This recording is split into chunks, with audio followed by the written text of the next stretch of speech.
Hello, guys, and welcome to this week's episode of the Limitless Landscapers podcast. This week, I'm talking all about sales and the question of are you leaving money on the table with your sales process or your follow up process or both? That's the question I'm going to answer on this week's podcast. So let's go to the show. As the co-founders of the Landscaper Circle, we help you get more money, time and freedom to become limitless. Through our experiences as fellow landscapers and our tried and tested methods, if you want help with your marketing, managing or growing your business, you've definitely come to the right place. If you're a landscaper, garden designer or supplier to the industry, then hit subscribe so you never miss an episode. Now, let's get back to the show. Hello, guys. How are you doing? I'm back. Apologies, I had a week off. I'm still getting over this cough, cold, chesty thing I've had. I've been out of the gym and out of life for about 8 days now, just slowly getting back into it, feeling a bit better. So I am back in the office and dealing with everything that seems to mount up when you're not here, not well, and or don't have the headspace to deal with it. So I'm back, I'm here. And today I thought it would be apt to talk about sales process and the follow-up process and what we are doing to make sure we are not leaving money on the table.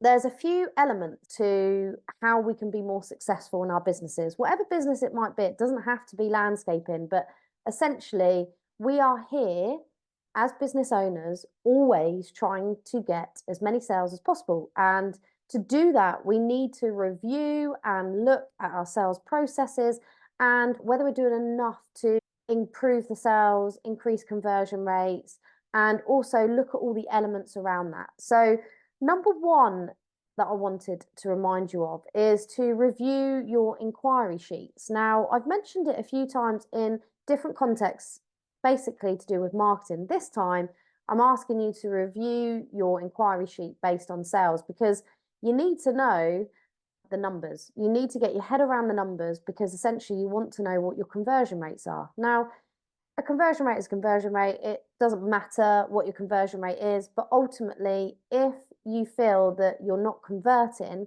maybe it lies within your close. And that will be deemed by your conversion rate. If your conversion rate is really high, but you're still not getting as many sales in, then perhaps it's to do with your funnel. So where you are getting your leads from. So we need to look at all the numbers in order to make some decisions on where we need to improve. Maybe this is the point where if you're looking at your conversion rate and it's particularly low and you want to improve it, could it be that the wrong person is doing it? If that's you, could you be giving it to somebody else to try and close? Could you have a salesperson involved? Or if it's not you and it's really poor, why is it so poor? Does that person need training? If it is you, and obviously you are the only option to improve sales in your business, then you need to look at the way you are selling and how you can improve your sales process to then, in fact, improve your sales conversion, which will in general improve the bottom line because essentially it's going to improve your turnover, your profits, etc., etc. So it's really important to keep an eye on the figures because we can often think our conversion rates are really poor and we'll go back to the figures and actually that's not the story it's telling us. It's not the facts. It's a story we're telling ourselves, sorry. It's not the actual facts. It might be that, like I say, there's a problem at the top of the lead funnel rather than at the bottom when you're trying to close. So it's really important to make sure you get the correct figures in front of you. And from this, I say always look at your inquiry sheets. If you have a CRM, fantastic. You'll be able to pull off figures quite easily. You can also look at your accounting software and pull off some reports there to see what you're closing and what you're bringing in. Now, it's really important because to look at your sales, and people often talk about sales like it's a really dirty word. No one likes to be a salesperson. Now, the fact is, all of us as business owners are salespeople. Most people are selling something. So we need to get over this fact that sales is an awful thing. We are all salespeople and we need to embrace that and actually actively work on our sales patter, on our sales pitches and how we are selling the dream to people, because that's what we're doing as landscapers and designers. We're selling a concept, we're selling an idea, and we're selling the dream, that what this build can do for them, what this design can do for them, how this garden's going to improve their life, and how it's going to make them feel happier about things. So we need to make sure we are looking at the pitch we're proposing, and also how we are delivering that, and whether we're also, the second thing is following up really well. Now, why is it important? Well, basically, we spend a lot of money marketing to our audience. We spend a lot of money generating those leads into the top of this big sales funnel.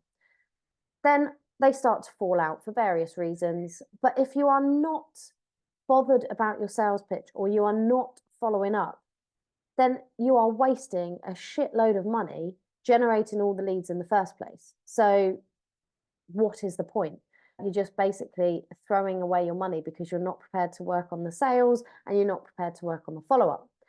Similarly, if you're not getting a lot of leads in, maybe you haven't got the marketing spend, or you haven't quite got your marketing strategy right yet, maybe you haven't got a lot of leads. Therefore, every lead is really important, because the whole point is, if you want to keep on trading, you need to make sales. So you need to treat every lead really as if they're really special, and make sure you are selling to them. Don't be afraid to sell to people. That's what they want. So essentially, we need to make sure that we are paying attention to every single lead. Now, it all really stems with sales, to me, all stems with the follow-up. It all links back to the follow-up. Everything goes back to the follow-up, because so many times we send out quotes and we never follow it up. Or we might follow it once or twice, but because we don't hear anything, no one responds to emails, you just leave it and you move on to the next one. Now, I am going to say to you here that by not following up on every single lead, every single quote, you are quite literally leaving money on the table, and you are quite literally doing a disservice to your client. As a customer, when I'm buying something, for instance, I've been renovating my home for a few years now, quite a few years now. And when we buy anything big, so for instance, windows and doors, I expect the quotes we have received, I expect the companies to follow them up. And if they don't follow them up, then they obviously don't care about me, and they're not going to get the sale. The person that follows up and cares and acts like they want my money is more likely to get the sale than the one that doesn't. And that is an actual fact. We like being followed up and sold to. We like to feel special. We want to be made to feel important to that company or that person that's there selling you what you wanted, what you requested in the first place. So every time you don't follow up with someone, I want you to think like that. How would you feel as the client? How would you feel in their shoes if you hadn't been followed up with? Because there'll be plenty of other companies following them up. So what I'm saying is, don't feel like you're hassling them. Most of the time, they're happy to hear from you, because they might have a question, but essentially they feel special. They feel like you care. They feel like you want their business. And this goes not just for the sales, but it also goes for booking in site visits. How often do we get inquiries that we call back or email back, whatever, however they've come in, you've contacted them back and they don't get back in touch with you? Do you just leave them there? Because again, if you do, that's leaving money on the table. And I would urge you to, again, follow up with anybody who has requested to book a site visit, or requested a quote, or requested design fee information. Basically, someone who has inquired that have not got back to you on your first attempt, I would attempt again. And that is the main point of this podcast today, to remind you that it's all in the follow-up. You need to get better at following up. You need to get better at following up, not just with quotes that are going to ultimately convert to sales, but you have to get better at following up all the way down the line. Follow up on every lead that comes in. Make sure you get a yes or a no. Follow up on every quote you send out or fee proposal, make sure you are following up all the blooming time, because every time you let something stay on the table, you don't get in touch with that client, you just say, oh, but they're not answering their emails. Pick up the damn phone. This is how we all began, with a phone. We all had phone. Back in the day when I used to sell advertising space, I feel like it's like 20 years ago. It's not quite that long ago, not far off. But essentially, it wasn't an email thing back then. Emails were very rarely used. So I had to pick up that phone. And I remember sitting in the toilets, crying my eyes out in lunch break, because it is demoralizing to be told no all of the time. And you've got to realize I was selling advertising space in a printed magazine. It was demoralizing, it was depressing. But essentially, every month I sold that magazine out, bringing in 10 to 15 grand's worth of sales income for that small magazine that we were running. It was awful at times, but essentially, if I hadn't picked up that phone and just relied on emails, there's no way I'd have brought in anywhere near 10 grand's worth of work. So please remember that when you are hesitating, picking up the phone and talking to a client. Another thing I've noticed people do, and when I've been speaking to landscapers, is that they will say, oh, well, they weren't quite my client anyway. I didn't actually want that business. Okay, so you didn't want the business, but what if you needed that business to get to another point in your business? What if you needed that income because you haven't got anything else? Or why did you bother wasting your time quoting in the first place? If that wasn't a customer you wanted to work with or a project you wanted to work on, start saying no before you waste your time going on a site visit, then spending time doing the quote for something that you don't even want to work with the client. Just say no in the first place. Just be strong in your belief that this is not the person you want to work with, and say no first. Don't waste your time and then use that as an excuse not to follow up. So I'm hoping this is triggering for some of you, because I guarantee that's a conversation you've had with yourself. It's a conversation you've probably had with someone who's talking to you about your sales, maybe your coach or your accountant. But essentially, you need to stop using that as an excuse. If they're not your client, just say no at the beginning. Just say no to the site visit. Don't waste your time. Don't waste your time unless you don't deem it being a waste of time. You're going to want that job. You're going to want to follow up. If you don't want to follow up, then it's not a job that you want. Therefore, don't bother in the first place. The other thing I find is that people will follow up once. Well, Jesus Christ, how many times have you had an email drop into your email box? I've had it recently. Someone's trying to sell me, I don't know, SEO. I think it was SEO help, whatever. I'm not actually that interested.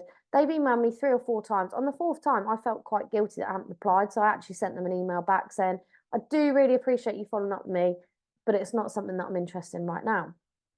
And they got back and they were so grateful just to have someone respond back to them.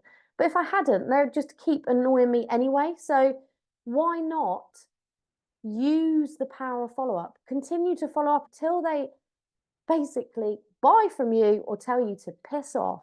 That is essentially how we should be approaching all of our sales. You need to get to the point where they're not ignoring you and they're going to come back to you. And there's various ways you can do this.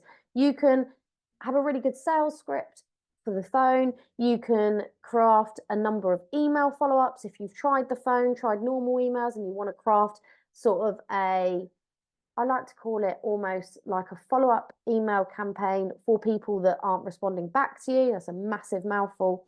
But essentially, you can craft a little email campaign that will entice them to respond to you in some way. I've utilized it in my business and it works really well. You can also put these people onto your newsletter list and make sure you're continuing to send out your newsletters every month to remind them that you're there. And obviously, you can keep picking up the phone as much as you want until they tell you to stop phoning them and stop hassling them. But at the end of the day, it was, what was the book called? I can't remember. Wolf of Wall Street. It really is in sales, and everything is sales. Everything in life is sales in some way. They either say yes or they say no. End of. Nothing in between. You shouldn't hold any attachment to their decision making. This is another thing you need to be mindful of, is that you can often avoid selling or avoid following up because you are scared of how it makes you feel. You can feel a little bit fearful because you don't like rejection. Now, you need to get comfortable with rejection in order to move forward, because essentially we're all going to be told no at some point in our lives. It starts when we're little kids. We get told no every now and again. my children's case, not very often, but essentially, and we have to get used to being told no and dealing with that. Now, when I used to sell gym memberships, which was a much easier sale, it's a very small amount of money compared to landscaping projects. I used to sell hundreds a month. I used to love my job because I was massive into the gym and fitness, but I still had lots of people reject me and say, no, it's not happening. And I had to get used to the fact that this was going to happen. And actually, it became quite an exciting game I used to play when I used to do all my follow-up sales calls. And one time I actually got told off. That was the worst one I've had. But when I got off the phone, I just burst into laughter because I thought, actually, they're probably having a really bad day. But now I can at least say they don't want a gym membership and I won't hassle them again.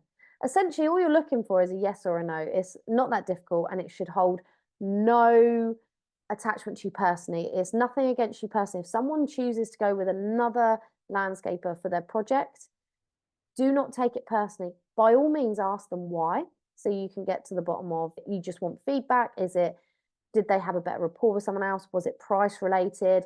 Did you not get back to them in time? There could be a whole host of reasons why they've chosen someone else. And by all means, do ask the questions, because all of that feedback, as long as you are strong enough to take that feedback, because you can't be there taking it all personally. If you're strong enough to take the feedback, get the feedback so you can improve upon your sales process, because that's the only way you're going to make improvements. Find out and get feedback from people, and then implement some changes to improve your processes. And that's another thing I just want to touch upon before I close this podcast for this week, is some processes and sales processes in particular.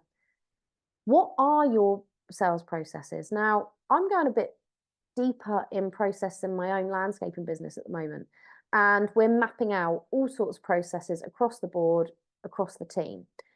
But as we're talking about sales today, I want you to think about, what is your current sales process? So what happens? The lead comes in now by phone, email, whatever, text message nowadays, probably not quite carrier pigeon anymore. But essentially, you get your lead, and then somebody contacts them. Who contacts them? What do they say? How do they ascertain the value of that lead? So how do they check whether this is actually someone you want to go to?